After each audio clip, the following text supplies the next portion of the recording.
François-Auguste René Rodin nasceu em 12 de novembro de 1840, em Paris, numa França que ainda vivia os ecos da Revolução e caminhava para se tornar um dos grandes centros artísticos e culturais do mundo. Filho de Jean-Baptiste Rodin, um simples funcionário da polícia, e de Marie Schaeffer, de origem camponesa, Auguste cresceu em uma casa modesta, longe das elites parisienses.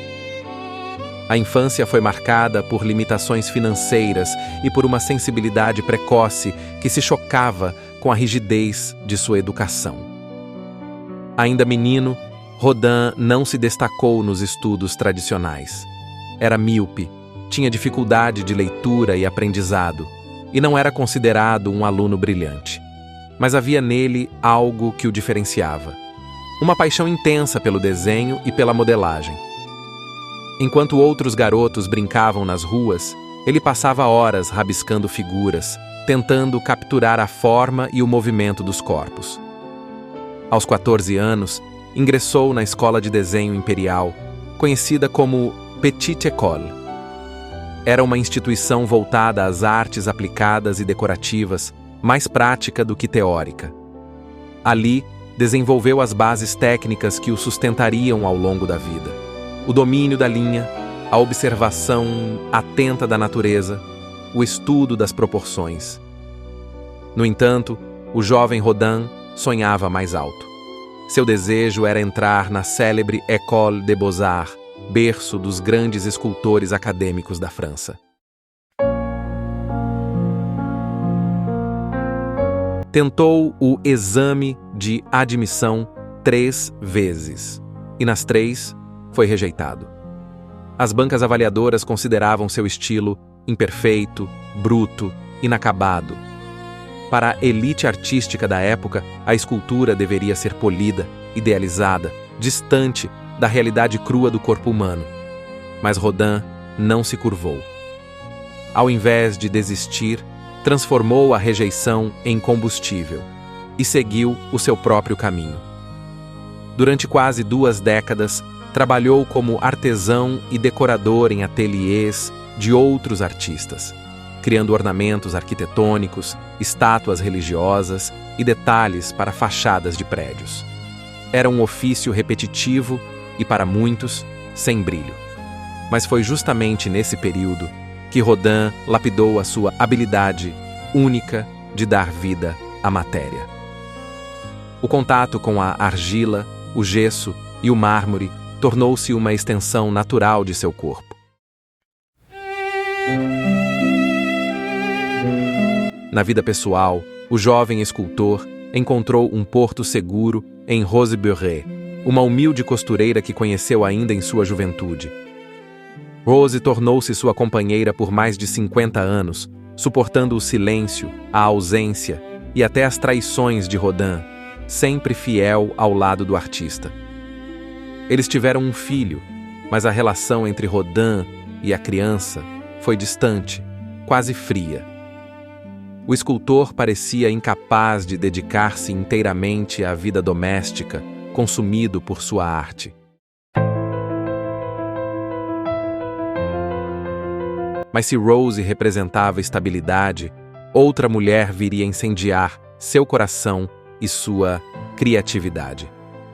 Camille Claudel.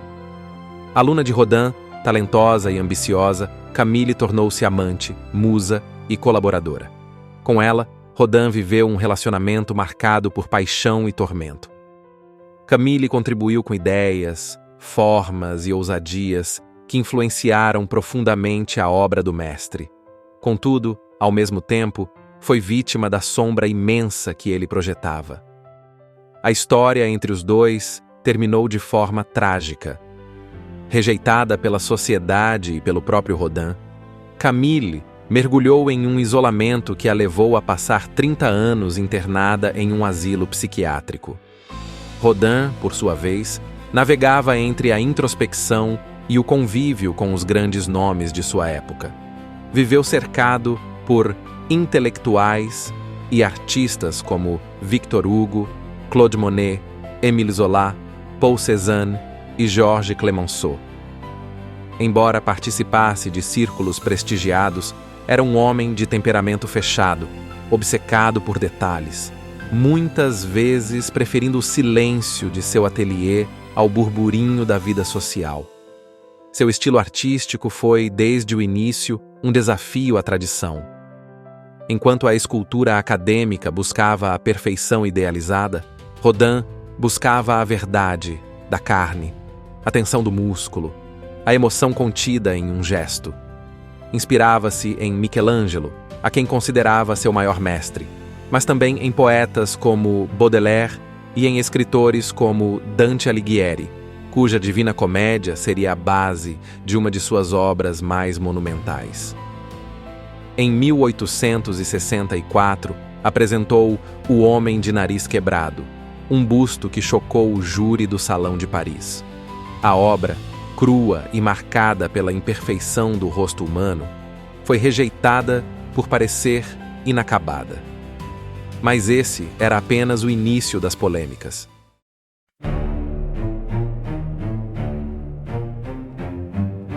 Em 1876, criou a Idade de Bronze, um nu masculino de impressionante realismo. A crítica, incapaz de acreditar em tamanha precisão, acusou Rodin de ter usado um molde direto de um corpo vivo. A acusação de fraude quase arruinou sua carreira, mas, paradoxalmente, trouxe-lhe notoriedade. O público passou a conhecer o nome do escultor que ousava desafiar as convenções.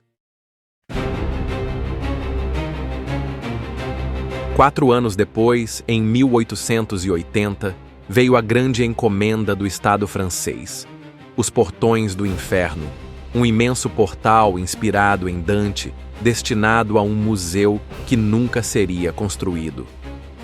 Essa obra acompanharia Rodin até a morte, ocupando décadas de sua vida.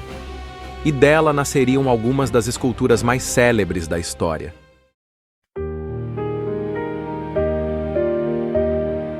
Foi nos esboços e figuras dos portões que surgiu o Pensador.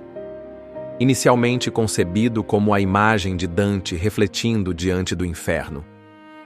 Com o tempo, a figura ganhou autonomia e tornou-se o símbolo máximo da reflexão humana, eternizada em bronze.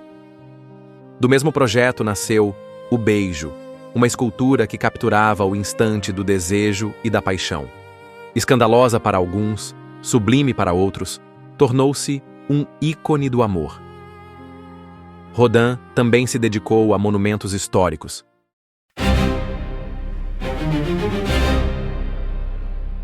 Em 1889, apresentou o Monumento a Balzac, que foi rejeitado de forma violenta pelo público e pela crítica. Considerado informe e grosseiro, o trabalho só seria reconhecido décadas depois como uma obra-prima de modernidade. No mesmo ano, criou Os Burgueses de Calais, um conjunto de 6 figuras humanas, vestidas com trajes pesados e expressões de dor e coragem. A escultura rompia com a ideia tradicional de heróis gloriosos. Em vez de idealização, Rodin mostrava homens comuns, entregues ao sacrifício. Ao longo dos anos, a crítica se dividiu entre a rejeição e a adoração. Enquanto alguns viam nele um destruidor da tradição, outros reconheciam sua genialidade.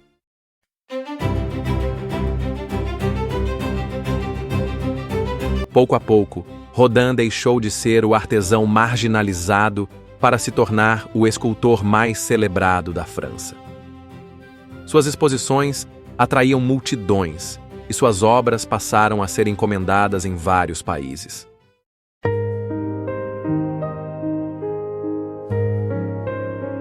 Em 1908, Rodin instalou-se no Hotel Biron, em Paris, uma residência aristocrática transformada em seu ateliê. Esse local, cheio de esculturas, moldes e experimentos, se tornaria o Museu Rodin, um dos mais visitados da França.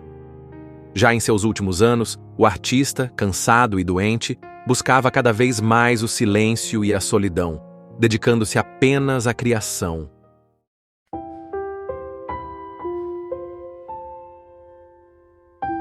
Em 1916, tomou uma decisão histórica. Doou ao Estado francês todas as suas obras, moldes e coleções, com a condição de que fosse criado um museu para preservá-las. Assim, garantiu que seu legado atravessaria os séculos. No ano seguinte, em 1917, Rodin finalmente oficializou sua união com Rose Beret após mais de meio século juntos. Mas o destino foi cruel. Rose morreu 2 semanas após o casamento. Profundamente abatido, Rodin não resistiu por muito tempo.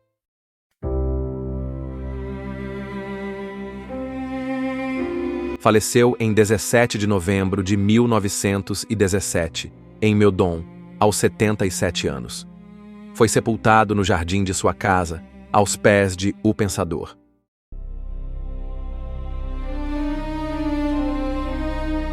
O legado de Auguste Rodin foi imenso. Ele libertou a escultura da rigidez clássica, dando-lhe movimento, emoção e vida.